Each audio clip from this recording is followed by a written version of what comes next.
Iron Cross. Many relations to Nazis, KKK, eugenics, American industrialists, internationalists, bankers, warmongers, all bent on depopulating the earth. Here's a piece from Ma'afa 21 that goes further into the explanation or the connection between Planned Parenthood today and the Nazis of yesterday. Among those American eugenicists who most strongly supported the Nazis was a member of the American Eugenics Society, a director of the American Birth Control League, and a writer for the Birth Control Review. His name was Lothrop Stoddard.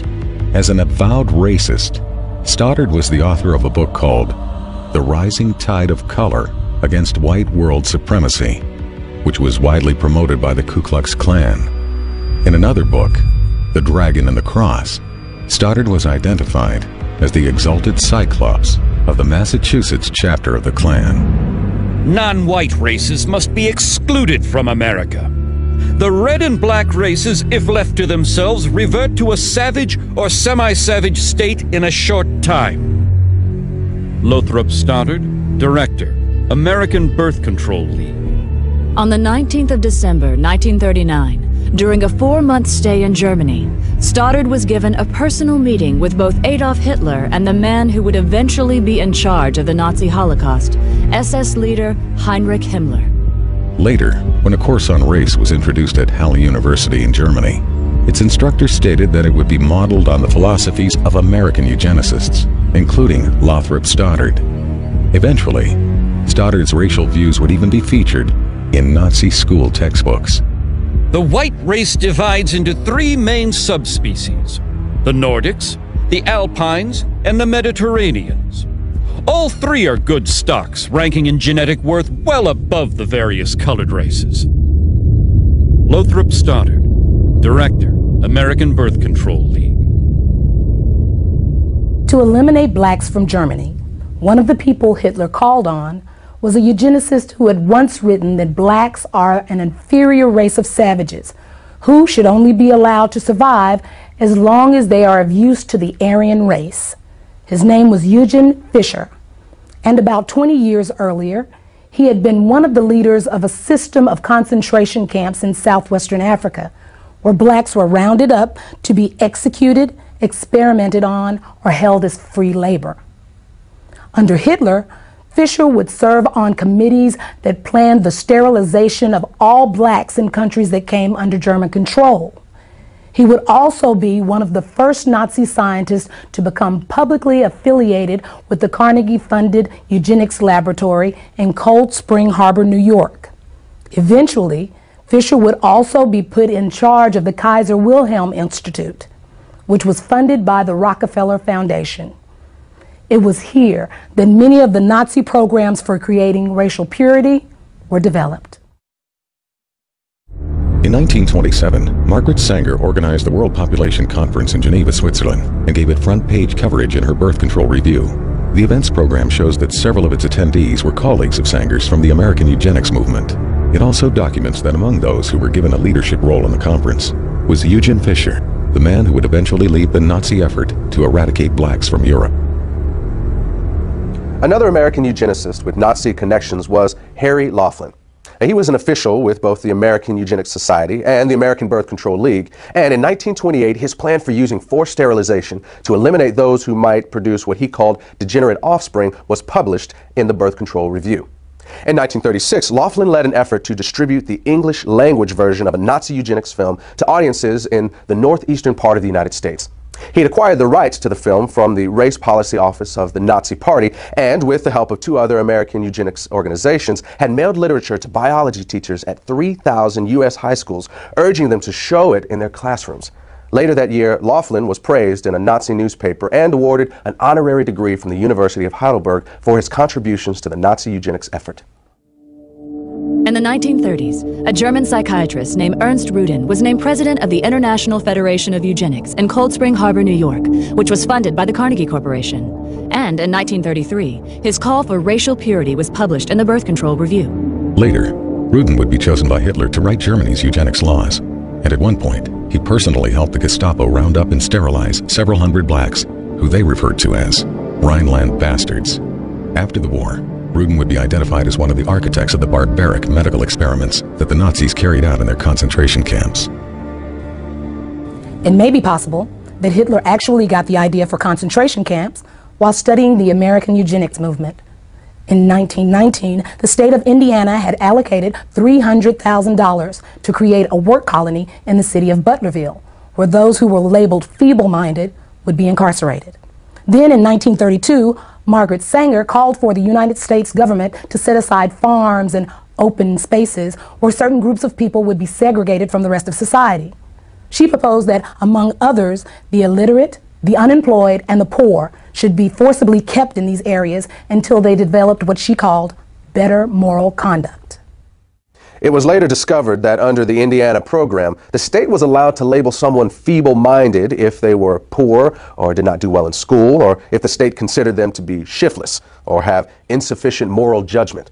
But it's important to understand that this Indiana campaign was not unlike those in other states. For example, a eugenics project conducted in Massachusetts during the late 1920s proposed sterilization for young girls who were diagnosed as defective, which could include being unwed and pregnant, financially poor, or if the state labeled them socially undesirable. In addition, boys as young as 14 could be castrated for showing signs of kleptomania or for exhibiting what was described as solitary behavior. In a single incident during 1935, the Nazis sterilized the children of over 600 German women because it was reported that those children had been fathered by black men. When news of this reached the United States, a member of the American Eugenics Society named Walter Ashby Plecker wrote a letter to the German Bureau of Human Betterment and Eugenics, praising them for the action and expressing his hope that not one child had been missed. 10 years earlier, Plecker had written that the black population was the greatest problem and most destructive force which confronts the white race and American civilization.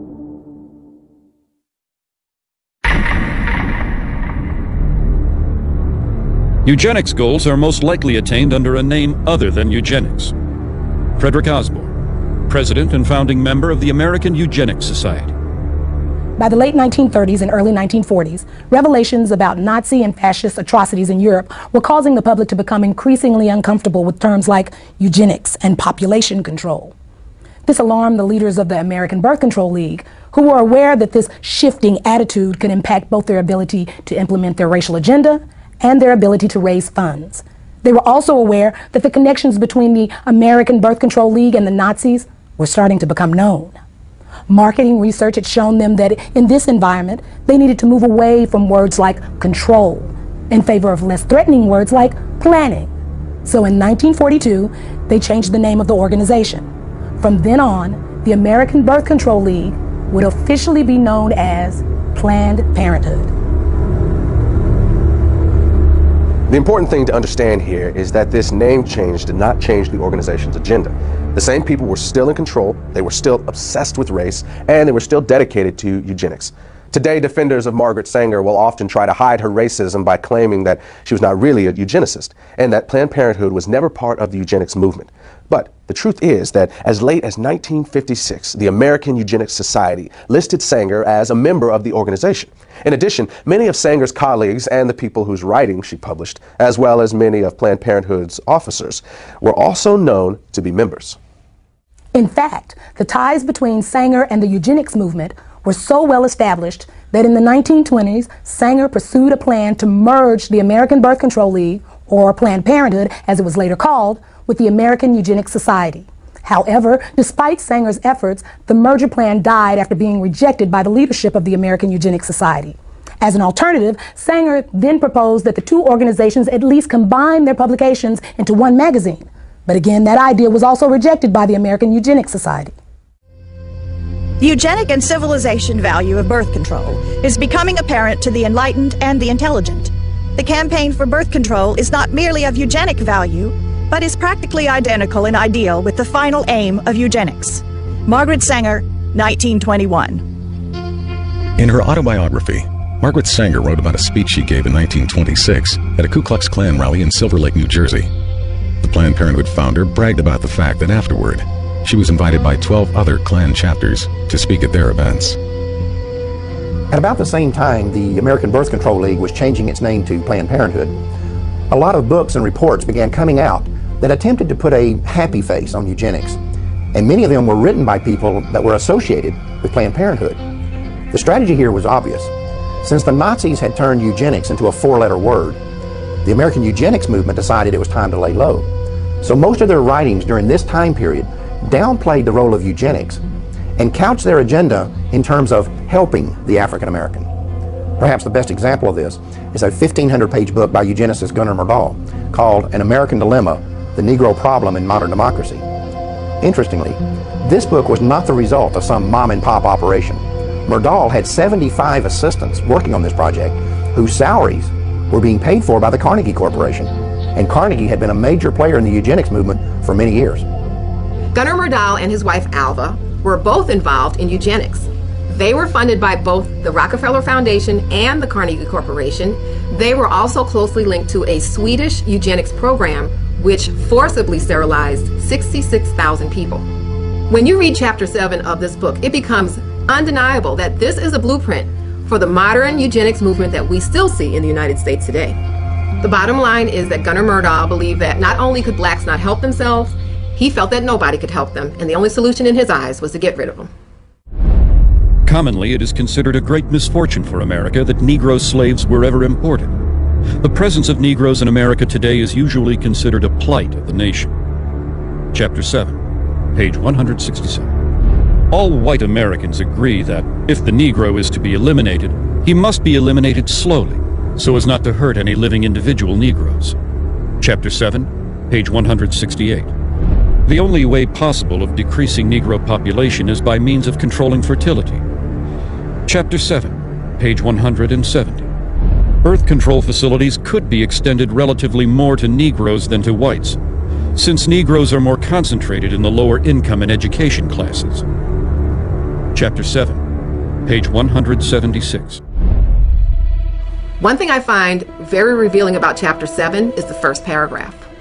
Myrdal uses U.S. Census Bureau figures to show that between 1790 and 1940, the black population in the United States increased 17 times. At the same time, those Census Bureau figures show that the white population increased 37 times. However, neither Myrdal nor any other eugenicist wrote anything about what to do about that part of the population that was increasing twice as fast as the black population. Gunnar Myrdal's book on how to resolve what he called the Negro Problem was published in 1944 by Harper & Brothers of New York. 4 years earlier, the same company, which is today known as HarperCollins, had also published a book by one of the founding members of the American Eugenics Society. At the time that Harper & Brothers published these books, its president was a man named Cass Canfield, who would later become the national president of Planned Parenthood.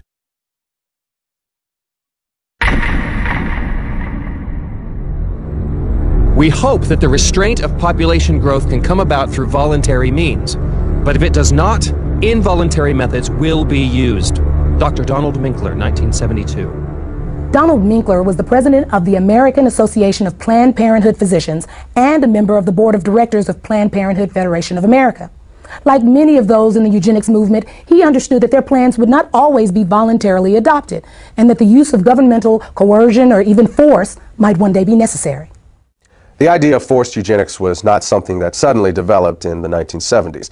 In a 1929 speech, American eugenicist Samuel Holmes had proposed that mandatory birth control should be used as a tool to eliminate what he called the menace to the white race that had been created by increases in black population. His solution was to have a quota system in which the right to have a child would be controlled by the government and determined by race. At the time, Holmes was on the National Council of the American Birth Control League, which would later become known as Planned Parenthood.